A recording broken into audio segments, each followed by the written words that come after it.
Hello and welcome back, adventurers. This is Captain TTRPG, and today we're talking about Pathfinder 2nd Edition. Welcome back, adventurers. Today we are going to complete our impossible playtest coverage with the Necromancer. Necromancers are spellcasters, but they're going to feel very different from a lot of spellcasters.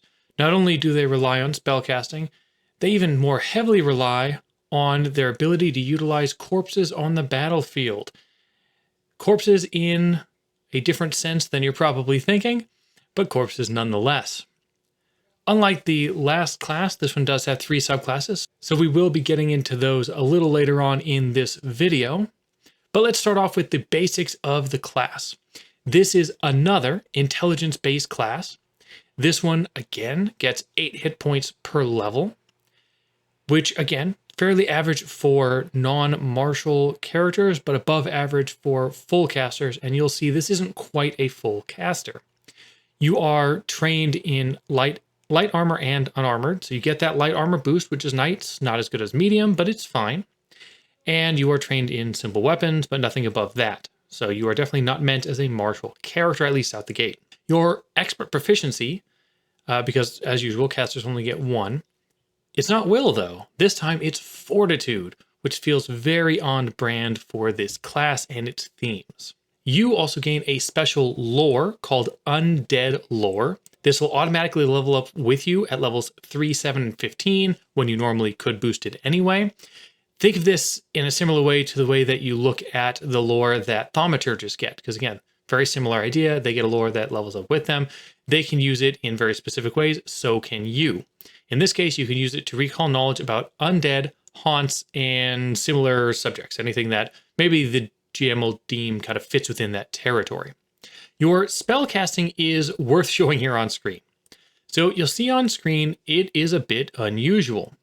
You notice that even though you can access to spells at the normal levels, you continue to add them as you level up, yes, but you don't continue to add as many as other casters.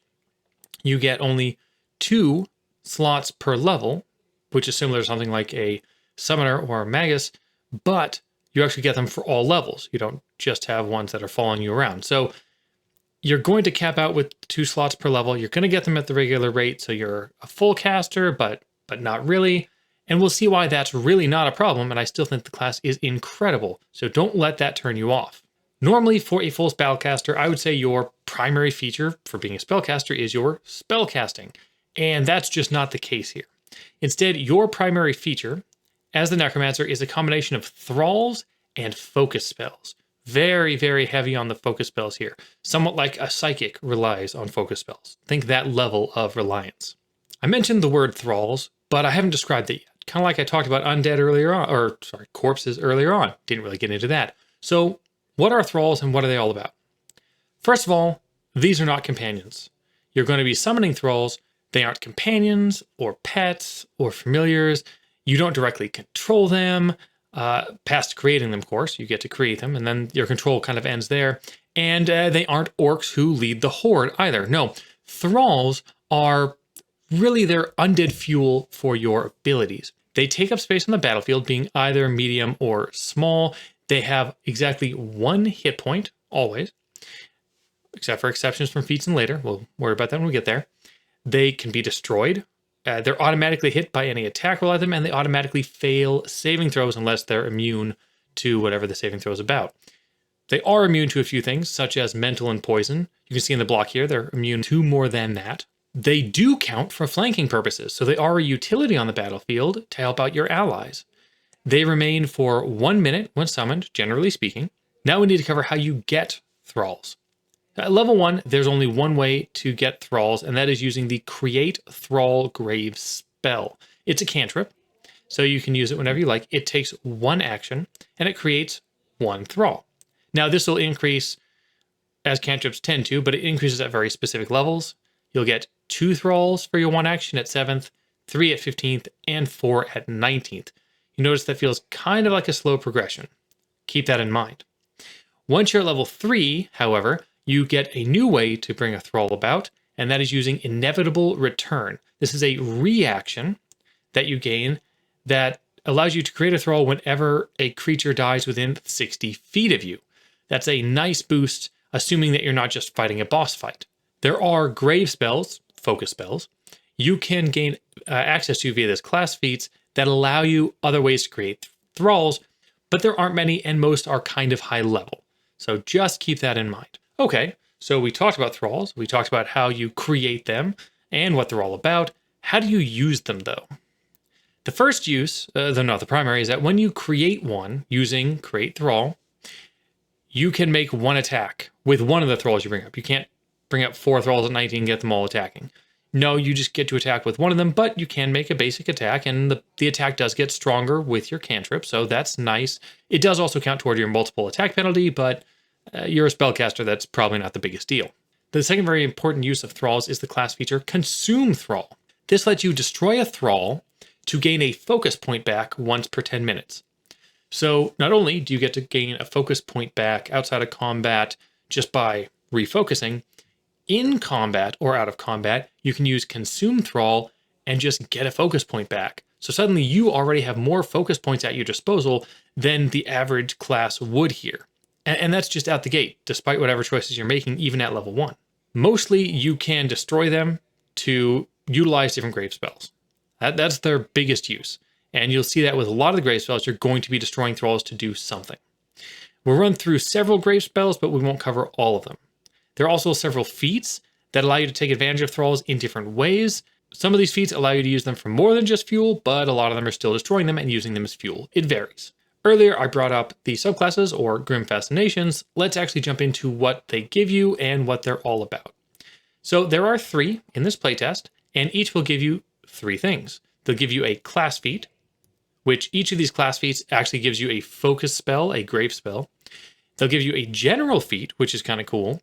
And then they give you a Thrall enhancement, some kind of buff to the Thralls that you summon. And the Thrall enhancements do vary quite a bit. So the first is the Bone Shaper. This will give you the Bone Spear grave spell, which we'll get to once we show the grave spells up. You'll get the general feat Fleet, always useful, that extra 5 feet of movement speed.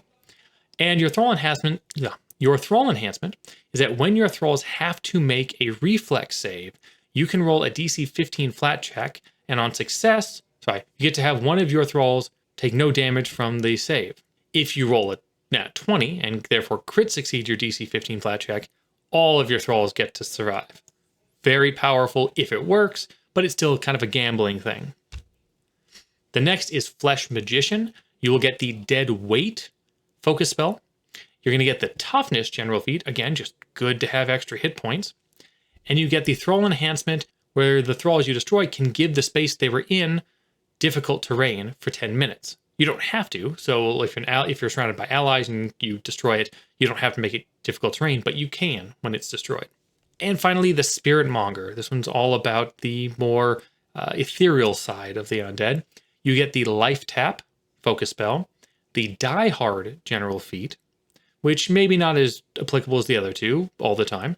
And whenever your Thrall would deal physical damage, you can instead have it deal void or spirit damage.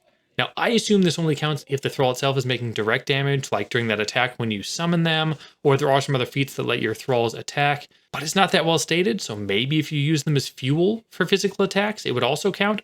I'm not really sure. Toss up on that one, but I would lean toward the first explanation. As you can see, each of these provides very different Thrall enhancements to give you a better idea of like a playstyle you might want to lean into. And the grave spells, as we'll see in just a second here, also vary quite a bit. Now, I'm not going to cover all the grave spells. There's a lot in here. I'm going to talk about most of what we get at level 1 options, and then a few choice other ones that are interesting. All right, Bone Spear, which remember our Bone Shaper got. This is a level 1 focus spell. It takes 2 actions, and you destroy a Thrall within 10 feet of yourself. That's pretty close. But you get to make a 15-foot long line melee attack roll against creatures in that line. Each creature you hit takes 1d8 damage, and this counts as 2 attacks for your multiple attack penalty, but that's after you've done your attack on all creatures in that line. Now, what's interesting, though, is how it heightens. It heightens by 2d8 damage per spell level. You can hit pretty hard with Bone Spear. Dead Weight. This is for your Fleshmonger, And level 1, 2 actions, you launch a Thrall within 60 feet, much longer range, at a creature within 15 feet of it. The creature makes a Fortitude save as the Thrall wraps around it. This spell ends if the Thrall is destroyed or the creature escapes, both of which are guaranteed to work if the creature spends an action to do so. Remember, Thralls automatically get hit by attacks and fail saves. On a critical success, nothing happens. On even just a success, though, you will give the creature a minus 10-foot movement speed. On a failure, it's immobilized. And on a crit fail, it actually gets grabbed by the Thrall. So it could be a pretty powerful thing to do. And then we have Life Tap. This is for your final subclass there, the Spirit Monger. I called it the Flesh Monger. That wasn't right. Flesh Magician for the last one. Anyway, Life Tap, again, Spirit Monger. Haha. Level 1, 2 actions. You send a Thrall within 30 feet of you, decent distance, to run up to a creature within 30 feet of it, nice distance. The creature makes a fort save, again, against the Thrall. On a critical success, nothing happens. On a success, though, even on a success, that creature is going to be drained 1. You or an ally within 30 feet of that Thrall, when it gets destroyed and forces this, gains hit points equal to the amount drained. So if you don't remember how drained worked, drained means that the creature loses maximum hit points equal to the drain value times its level. So if it's level 5, even drained 1 means it loses 5 max and current HP, and now somebody would gain HP equal to the amount drained.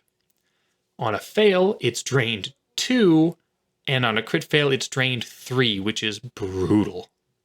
Drain doesn't go away easily. It's a very powerful effect. Now, granted, in this case, it's only for 1 minute, but that's the entire battle. And as with the other two, in the dead weight case, your Thrall is destroyed when it's over. In this case, your Thrall is destroyed when Life Tap happens. So you are destroying Thralls, but these are all for good reason. So let's talk about a couple other grave spells that aren't associated to our subclasses. The first will be Muscle Barrier. This is level 1, takes 2 actions, and you launch a Thrall within 60 feet at an ally or yourself within 15 feet of it. That character gains 10 temporary hit points and a +1 to athletics checks while they have the temp HP still. Okay, that's not bad. What's crazy is it heightens by 10 HP per spell level. That's not bad. That can be a lot of temp HP. Necrotic Bomb, level 1, 2 actions. You get to explode a Thrall within 60 feet of yourself. All creatures in a 10-foot emanation make a basic reflex save against 1d12 void damage, which heightens by 1d12 damage, making it the same level of damage as something like a lightning bolt. 1 level after lightning bolt would come online. Things like that. So pretty decent damage and decent scaling. And let's go a little bit higher level now. I know we're jumping up quite a bit, but these are some fun ones. Skeletal Lancers. This is a level 7 focus spell for 1 action. Yeah. You create 5 Thralls within 60 feet that have 10-foot reach. When an enemy makes a strike within reach of the Thrall, any of the Thralls, it'll take 5 piercing damage. No save, nothing like that. They just take it. Now, you don't get to double dip, so if you didn't, you can't like place all 5 around one enemy and hope it hits one of the Thralls and then hits by all the others. No. You can only take 5 points of damage, but that's with every strike it makes, and there's no save. You just get to deal that. Plus, you are just creating 5 Thralls, which is great. And one of our capstones here, Living Graveyard. This is a level 10 focus spell, takes 2 actions. You get to create a gargantuan 4x4 Thrall with 400 hit points within 100 feet of yourself. All creatures within 10 feet of this summoned behemoth have to make a fort save or they will fall prone. When you summon it, 5 regular Thralls are going to be created adjacent to it in any adjacent spots around it. When you sustain this each round, you get to move it 60 feet, creating 3 new Thralls along the path. This is crazy. It lasts for 1 minute. It's going to look very cool. They talk about it looking like a mound of graveyards being pulled from the ground into the shape of a creature. This feels very, very thematic and also just like it'll give these cinematic moments. And the amount of Thralls it creates is no joke. So great way to create Thralls. Great way to put a giant body on the battlefield that enemies have to worry about. Just a very cool level 10 spell. So the grave spells do provide the majority of the identity for the class, but there are still some interesting feats. Each Grim Fascination subclass has one specific feat at level 12. I'll highlight a few feats here, but I won't get into any that apply grave spells to your character because we've covered some grave spells and it's not that exciting to say, hey, this gives you this grave spell. So we'll leave those out. All right, so what are some examples of some feats? Well, there's Reach of the Dead. This is level 1. It's a free action and it's a spell shape. You choose a thrall within 60 feet. It becomes the origin of your next spell, calculating distance and cover and such from it instead of you. So a nice utility use of your thralls. Reaper's Weapon Familiarity. This is level 2. You gain proficiency with the scythe, greatsword, and all axes. Which means that whenever you gain proficiency with your simple weapons, it'll also increase with these weapons. It's definitely necessary if you want to go in kind of Gish style with your Necromancer. It still won't be easy because you don't gain expert proficiency with your simple weapons for a long time, and you don't really get beyond that. So it's still going to be a challenge. But if you wanted any feel like that, this is the way to go. Life Sense. This is level 10 as a passive buff. You gain a 30-foot imprecise sense of all things living and undead. You know the creature's current and temp HP as well, which is pretty cool. Normally you wouldn't even be able to know this, so it's a nice little piece of data to get. Reinforced Skeleton at level 12, and this is for the Bone Shaper. You gain 2 resistances. One is being for an energy type, think fire, acid, cold, things like that, and one is either for piercing or slashing damage. And you get a 10-foot speed bonus on top of that. 20 feet if you destroy a thrall. So you're getting resistances and movement speed. Pretty cool, and that's just because that's just a passive effect you get. At level 18, we have Ectoplasmic Aura. This is a 30-foot aura, and it gives you and your allies +1 circumstance bonus to AC. Any creature, that is circumstance, which is hard to get for AC. Any creature that ends its turn in the aura must succeed at a fortitude save or lose the ability to use reactions, full stop, until the start of their next turn. And there are creatures out there with some crazy reactions, so this could be extremely powerful in the right circumstances. Many of the feats that don't grant you grave spells grant you passive effects, which is really nice because you're already pretty action intensive, having to summon the thralls and then utilize thralls. So adding more mechanics on top of that isn't ideal. When it comes to the ability scores for this class, you're going to probably lean into one of 3 ways depending on what you're going for. And really 2 of these are around different gift styles. So the first is probably the most common for most necromancers, which is a spell-focused style. This is int because it's your ability score for your class. Dexterity to give you that armor. Keep in mind, light is the best you can do, so you really need to pump in some dex. Con after that, just so you can take hits. Charisma or wisdom, either way, I think could fit here. I like to think of it as a charismatic class in a very odd way, but either one's good there, and you're probably dumping strength. When you're talking about finesse melee weapon Gish builds, again, int at the top, dex still second, because you're going to use that for your attack rolls and your armor now. Strength and con both get a little damage, have more hit points, and then you're probably leaving alone wisdom and charisma. And for non-finesse melee weapon builds, you've got int with strength following it up, and then dex and con to help you with a little bit of armor. Keep in mind this is going to hurt your armor quite a bit, and charisma or wisdom at the bottom. When I think about a level 1 build for this that might be easy for somebody to pick up and try to play, I'm probably going to go the caster route, and I'm going to go with Bone Shaper. Why is this? Because the focus spell is easy to utilize and kind of fun for somebody to play around with to try to do some damage. Level 1, what weapons would I have? It's going to be a simple weapon. I'm probably going to want it to use dexterity if I'm even going to pull it out. I'm probably just going to grab some sort of knife. It's not going to be terribly exciting. It's not going to play into the build. For your armor, I'm just going to go with basic leather armor. This will give us an okay AC at the start. You don't have any strength to help support it. So yeah, just sticking with something really simple for now.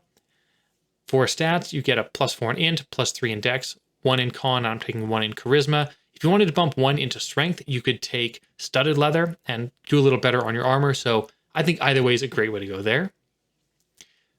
The subclass is going to grant you the Bone Spear focus spell, which is great. So keep in mind you get to attack with your focus spells, and you're going to get 2 of those per combat, really.